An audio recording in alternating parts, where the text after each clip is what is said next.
Mesdames, Messieurs, je voudrais accueillir un second intervenant. Notre second intervenant est une personnalité qui connaît bien le monde musulman. D'abord parce que cette personnalité a beaucoup écrit et analysé la civilisation dans le monde musulman et ses mutations. Mais il faut dire aussi que la Turquie, depuis sa nomination en 2009, joue un rôle important dans les relations internationales. Notre intervenant est très apprécié dans le monde musulman et je voudrais dire aussi qu'il est le penseur, mais en même temps l'impulseur de la nouvelle politique étrangère turque.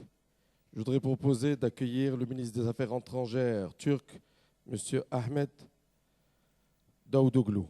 Very welcome.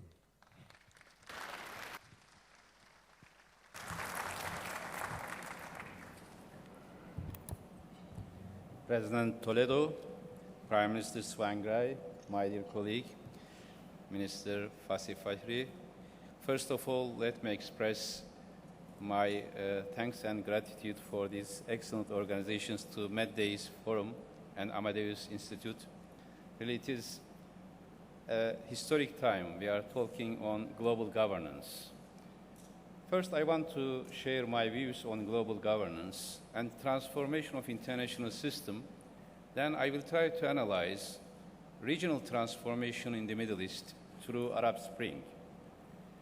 In last 400 years, when we are talking on the international system and transformation of international system, we can underline 4 important stages. Interestingly, there was a relation between wars and global order, or European order before. For example, after the 30 Years' War in 17th century, there was Westphalian order and the emergence of the nation-state system within which we are still nation-state is the unit of international system. After the Napoleonic Wars, this time we had Congress of Vienna, a new system in Europe. And that was the rise of the North, what we call today as North. European system dominated all the rest in 19th century.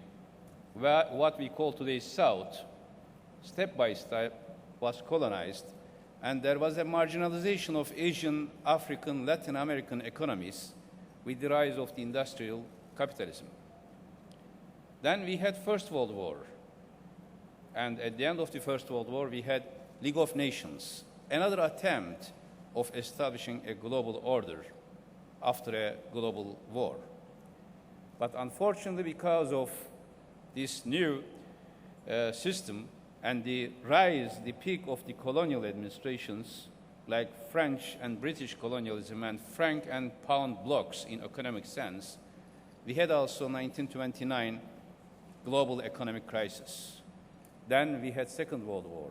And after the Second World War, the 4th stage, I can say, there was a new global order based on United Nations system in politics, based on a Bretton Woods system in economics, and a new cultural environment did emerge around the rise of nationalism and the spread of nation states to the other parts of the world.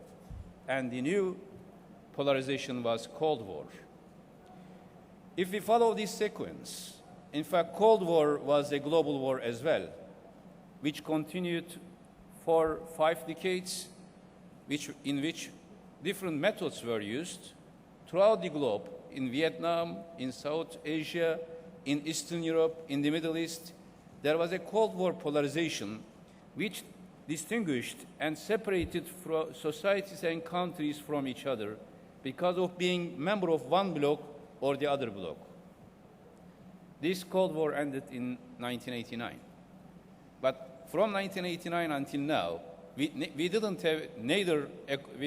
neither had a Congress like Congress of Vienna, or a general agreement like Westphalian Order, or a new organization like United Nations or League of Nations. Still, in the last 20 years, more than 20 years now, 22 years, there is a question of adaptation of international system to this new environment.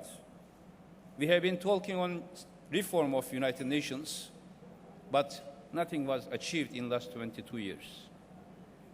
All of us, we know that there is a need of reform of United Nations because the existing power hierarchy in United Nations with 5 permanent members reflects Second World War, post-Second World War balance of power and Cold War politics. There is a need of a new understanding in global political order.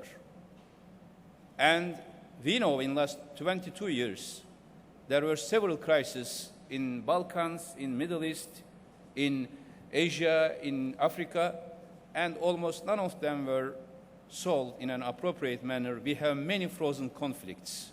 So the existing international political order does not reflect the new geopolitical realities. In the economic sense, recently we had a huge crisis, and it still continues, like the crisis in 1929.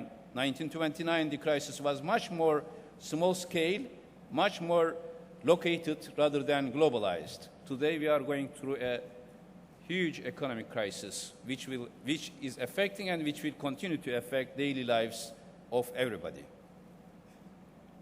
And in cultural sense, there is a need of a new cultural order because of the rising ethnic tensions, because of the rising, in positive sense I am using these, civilizational revivals in non-Western societies, like in China, in India, in Africa. There is a new cultural environment, atmosphere, which is not Eurocentric like before. Now, all of these issues of in global sense brings us to a conclusion. Now we need a new global political order. We need a new global economic order, and we need a new global cultural order.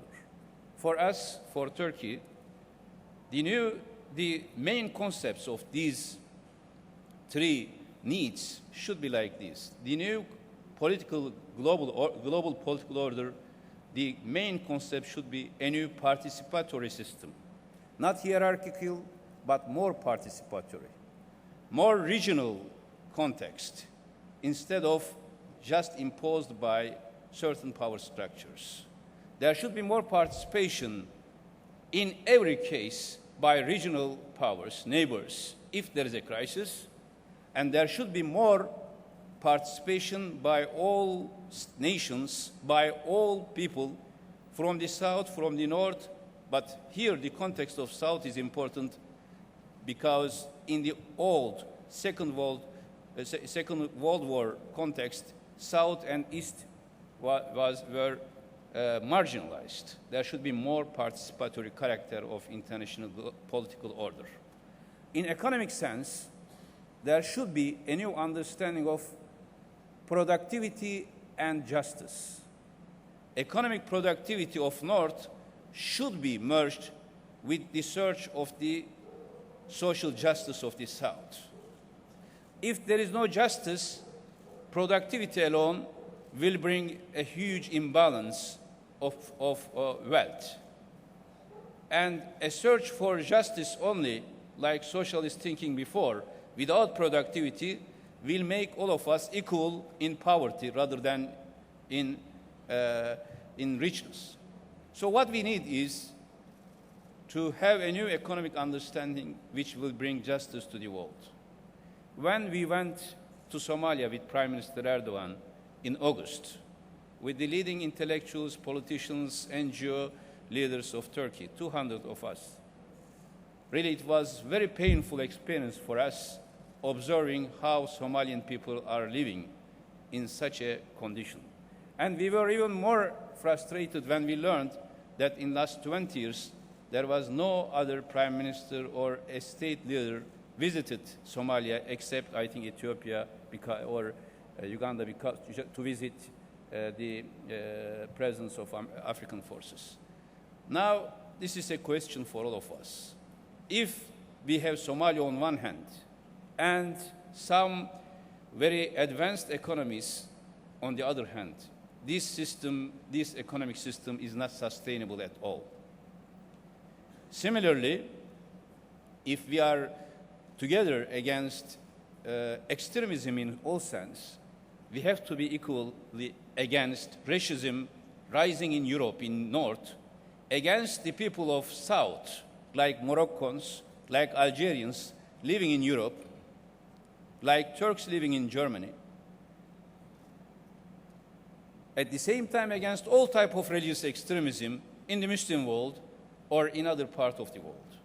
There should be a new understanding of inclusiveness. The new concept of international cultural order must be inclusiveness. So, without agreeing on a participatory political order, a justice-oriented economic order, and an inclusive cultural order, we cannot plan for the future in the sense of global peace.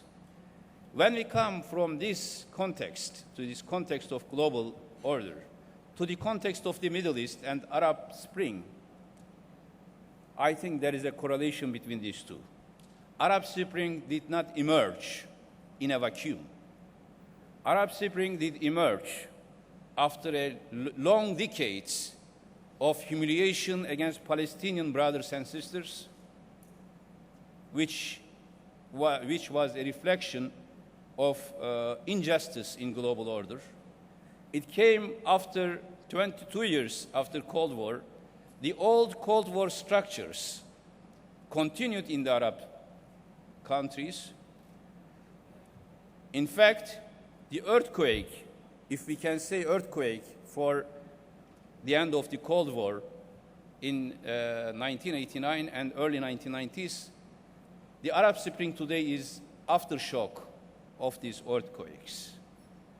In fact, what was necessary, what has been lived in 1990s and 1980s and 90s in Eastern Europe should have been lived in the Arab world, in the Middle East, long before. Therefore, when in a conference I was asked what I think about Arab Spring, and the title was in Al Jazeera Forum in March, has the future arrived? I said the future has not only arrived, has delayed. All these things, all these transformations and all these social movements should have emerged in the Arab world in 1990s, like in Eastern Europe, because many of these structures are Cold War structures, unfortunately. What is the main motive behind all these mobilization of Arab street? I can say one critical concept, term, which is the psychological motive behind, is dignity. Dignity, dignity, dignity. Tahrir youth, or Bouazizi in Tunisia, or people in Benghazi, or today, those who are demonstrating in Syrian streets, they are looking for dignity, not for more money, not for other things. That could be achieved, but more important is dignity. I met with the leaders of Tahrir youth several times. They visited me during my political campaign in Turkey. I saw from their eyes that they want to achieve a new future.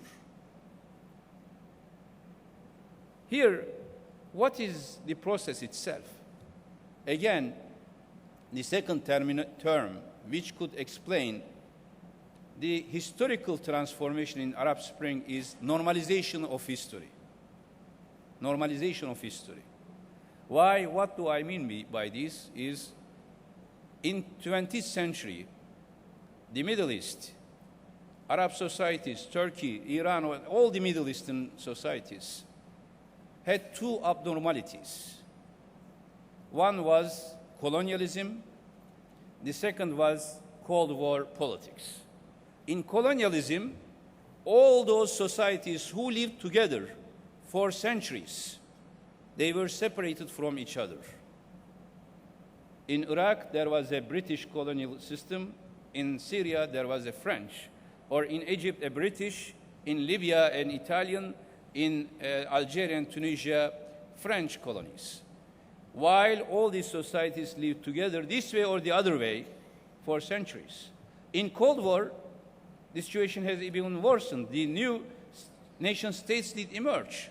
About Yemen was divided into two. One was North Yemen, pro-West, South Yemen, pro-East or pro-Warsaw Pact.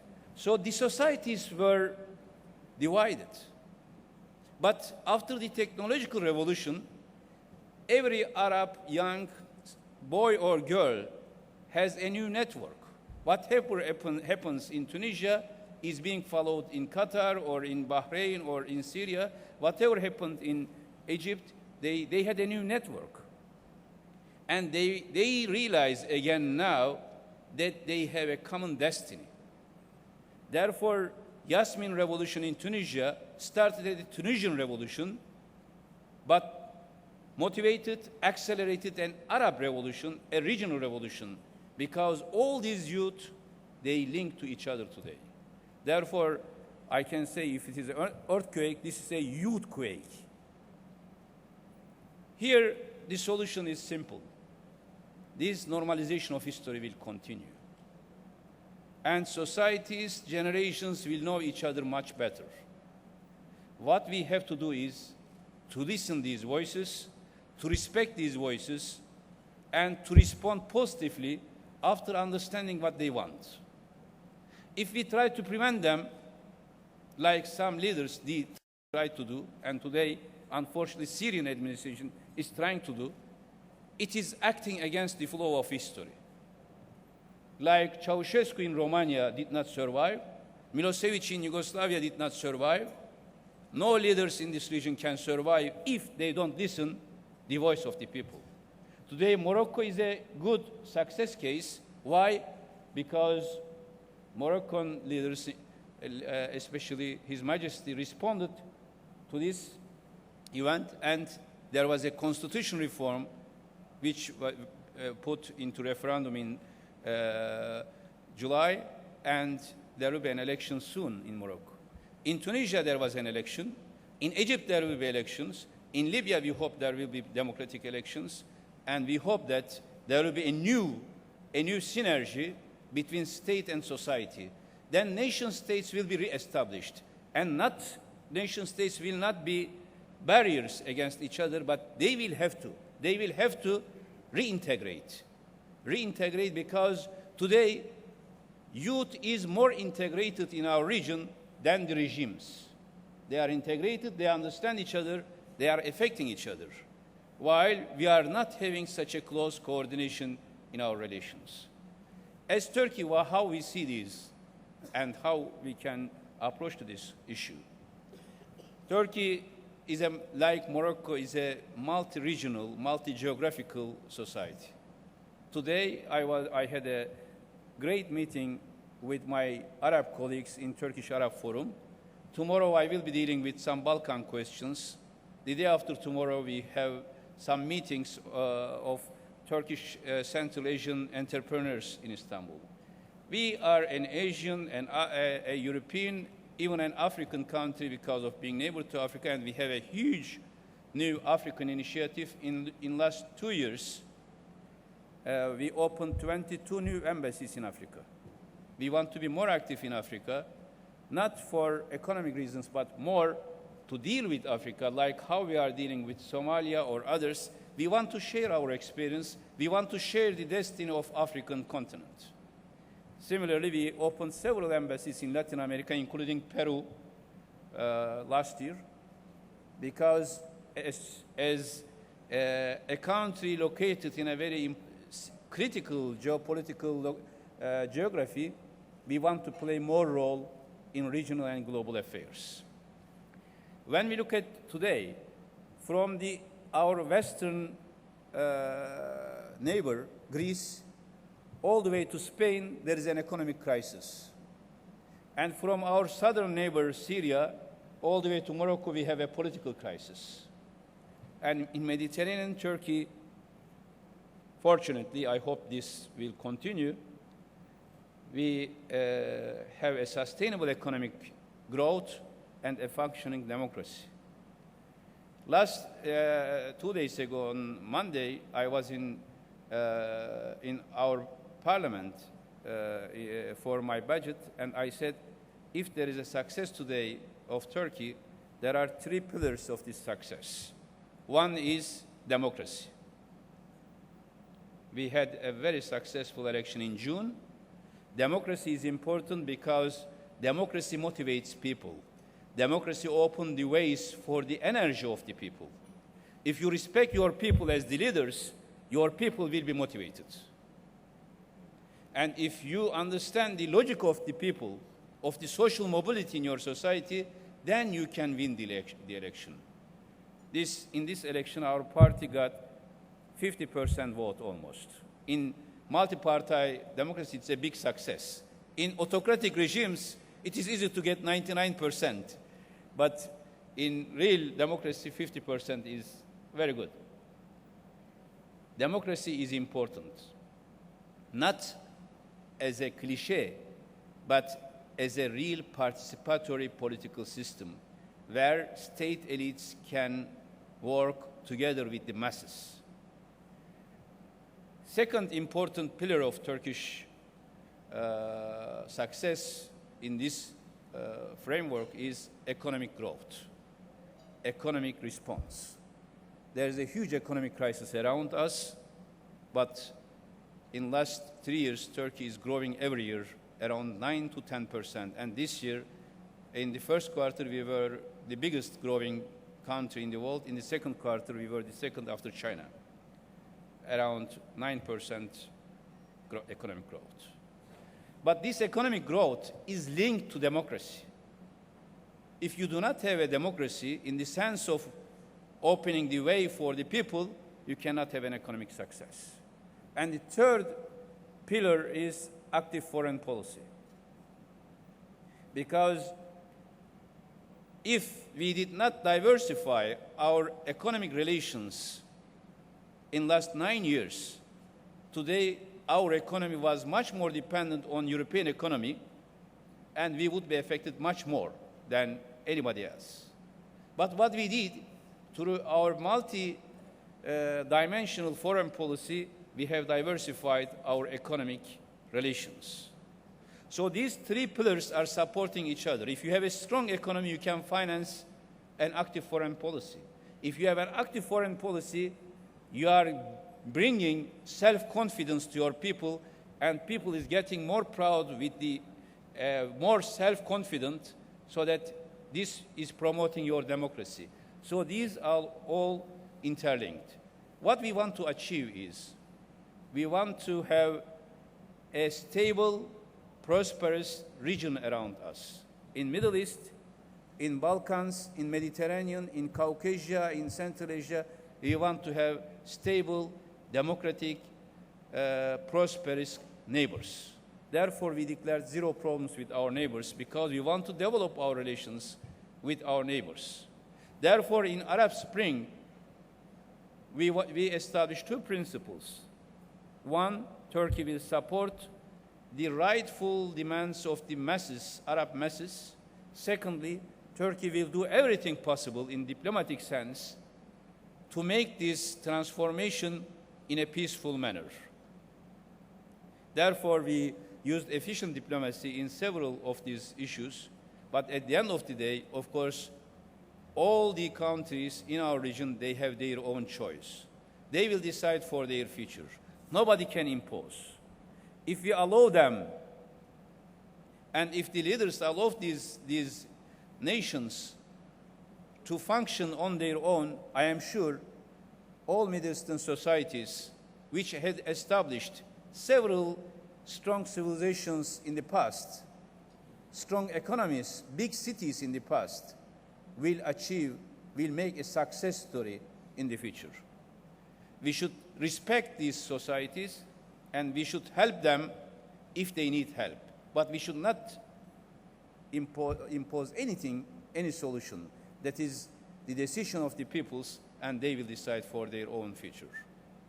Turkey will continue to work very closely with our brotherly, sisterly nations in our region for their success, because we think that the new global order will emerge from bottom to the top. Nobody, neither in Washington, nor in Brussels, or in New York, or in Beijing, or in Ankara, or in other place, nobody will decide for the future of the global society. The humanity will decide, will specify from the bottom to the top. Therefore, these societies, these peoples, they will, if they achieve a success, that will be reflected to regional orders, and that regional orders will be reflected to the global order. That is the future of humanity, and the only value we need to spread in this process is mutual respect. If we respect each other, then North and South, East and West will work together for a better future of humanity. Thank you very much.